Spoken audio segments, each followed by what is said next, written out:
क्या आप जानते हैं कि सिर्फ एक ही सेल पूरी लाइफ को चला सकता है, पूरे के पूरे फंक्शंस परफॉर्म कर सकता है, जैसे कि ग्रो करना, खाना खाना और मूव करना। सुनने में थोड़ा इम्पॉसिबल लगता है ना, लेकिन आज हम ये सब समझेंगे। अस्सलाम वालेकुम students, welcome back to the channel learn with Hayati. आज स्टार्ट करेंगे लेक्चर नंबर 6 जो है unicellular organisms and amoeba. What if one cell is equal to whole life? समझते हैं यूनिसेलुलर ऑर्गेनिजम्स। यूनिसेलुलर ऑर्गेनिजम्स होते क्या है? Uni means one, cellular means cell. So unicellular organisms वो ऑर्गेनिजम्स होते हैं जो एक सेल से बने हुए होते हैं। एक ही सिंगल सेल पूरी लाइफ के फंक्शंस परफॉर्म करता है। कुछ ऑर्गेनिज्म ऐसे होते हैं जो सिर्फ एक सेल से बने हुए होते हैं और कुछ ऑर्गेनिजम्स ऐसे भी होते हैं जो मिलियंस ऑफ सेल से बने होते हैं, जैसे कि ह्यूमंस हो गए। आज हम यूनिसेलुलर ऑर्गेनिज्म देखते हैं ये क्या फंक्शंस परफॉर्म करते हैं और कैसे करते हैं। One cell does it all, this is shocking. So जैसे कि मैंने आपको पहले ही बताया कि एक ही सेल है जो पूरा लाइफ मैनेज कर रहा है। सबसे पहले न्यूट्रिशन, एक ही सेल खाना खाता है और एनर्जी बनाता है। फिर रेस्पिरेशन की अगर हम बात करें, ये एनर्जी प्रोड्यूस करता है, सेल के हर फंक्शंस को चलाता है। मूवमेंट की अगर हम बात करें, मूवमेंट भी एक ही सेल करता है, जैसे अमोएबा अपने सीडोपोडिया के जरिए मूव करता है। आगे हम चल के पढ़ेंगे कि सीडोपोडिया है क्या। ग्रोथ, सेल अपनी साइज में बढ़ता है और अपनी लाइफ को मेंटेन करता है। रिप्रोडक्शन, एक ही सेल डिवाइड करता है और डिवाइड करते आइडेंटिकल सेल्स बनाता है ताकि ज़िंदगी कंटिन्यू रहे। और लास्टली अगर हम एक्सक्रीशन की बात करें, वेस्ट मटेरियल्स और एक्स्ट्रा वाटर को बाहर निकालता है। अब देखते हैं कुछ कॉमन एग्जांपल्स की जो यूनिसेलुलर ऑर्गेनिजम्स की है। सबसे पहले है बैक्टीरिया। ये बहुत छोटे छोटे होते हैं, ये हर जगह पाए जाते हैं, ये माइक्रोस्कोपिक होते हैं और ये बहुत ही इम्पोर्टेंट होते हैं क्योंकि ये इम्पोर्टेंट काम करते हैं। दूसरा एग्जाम्पल है पैरामीशियम, एक माइक्रोस्कोपिक ऑर्गेनिज्म है जो वाटर में फ्रीली स्विम करता है और अपनी बॉडी का सीलिया जो है उससे मूव करता है।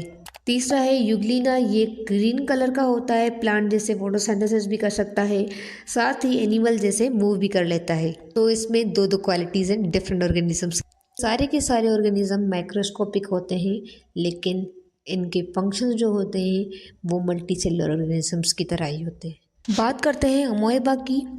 अमोएबा एक यूनिसेलुलर ऑर्गेनिज्म है जो किंगडम प्रोटिस्टा से बिलोंग करता है। ये मोस्टली पॉन्ड, वाटर या फिर मॉइस्ट प्लेसेस पे पाया जाता है। इसका शेप फिक्स्ड नहीं होता, यानी ये अपने एनवायरनमेंट के हिसाब से शेप चेंज कर सकता है। जैसे ये सिंगल सेल ही तमाम अमोएबा एक यूनिसेलुलर ऑर्गेनिज्म है और इसका सारा स्ट्रक्चर एक ही सेल में होता है। इसके बाहर सेल मेम्ब्रेन होती है जो इसे प्रोटेक्ट करती है और शेप को मेंटेन करती है। इसकी दो लेयर्स होती हैं, एक को बोलते हैं एक्टोप्लाज्म जो बाहर की लेयर होती है यानी कि आउटर लेयर, और दूसरी होती है एंडोप्लाज्म जो अंदर की लेयर होती है, एंडोप्लाज्म उसे कहते हैं। और सेल के अंदर साइटोप्लाज्म होता है जिसमें न्यूक्लियस होता है। ये सेल की एक्टिविटीज़ को कंट्रोल करता है, फूड वैक्यूल डाइजेशन में हेल्प करता है और कॉन्ट्रैक्टाइल वैक्यूल एक्स्ट्रा वाटर को बॉडी से बाहर निकालता है। ये सिंपल स्ट्रक्चर ही अमोएबा को जिंदा रखता है और पूरा लाइफ फंक्शन परफॉर्म करने में मदद करता है। How amoeba moves and eat. Amoeba move करते हैं सीडोपोडिया के जरिए, जिसे फॉल्स फीट भी कहा जाता है। सीडो वर्ड का मतलब है फॉल्स, पोडिया यानी कि फीट, तो इसे फॉल्स फीट कहते हैं। ये अपना साइटोप्लाज्म एक्सटेंड करता है और टेम्पररी प्रोजेक्शंस बनाकर आगे मूव करता है। इस तरह अमोएबा अपनी जगह चेंज करता है और एनवायरनमेंट में एक्सप्लोर करता है। फीडिंग के लिए अमोएबा एक प्रोसेस यूज़ करता है जिसे कहते हैं फेगोसाइटोसिस।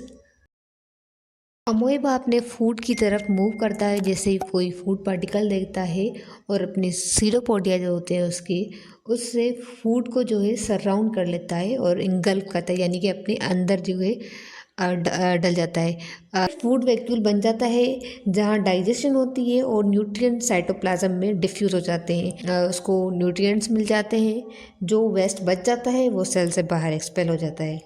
जैसे आज हमने सीखा कि यूनिसेलुलर ऑर्गेनिज्म सिर्फ एक सेल से मिलकर बने हुए होते हैं और एक ही सेल तमाम फंक्शंस परफॉर्म करता है, जैसे कि nutrition, respiration, movement, growth, reproduction और एक्सक्रीशन। अमोबा इसका परफेक्ट एग्जाम्पल है। ये अपने सीटोपोडिया से मूव करता है, स्फेगोसाइटोसिस के जरिए फीड करता है और अपना वेस्ट और वाटर एक्सक्रीट करता है। आपको ये वीडियो वाकई में अच्छी लगी तो प्लीज़ सब्सक्राइब करें ताकि मेरी मेहनत ज़ाया ना हो, और कमेंट्स में ज़रूर बताएं कि आप अगला लेक्चर कौन सा चाहते हैं, या फिर कोई ऐसा टॉपिक हो जो आपको समझ में ना आता हो तो आप कमेंट करें। मेरी वीडियो जल्द ही उस पर आएगी। Thanks for watching and stay tuned for more fun and easy biology lessons. Thank you, students.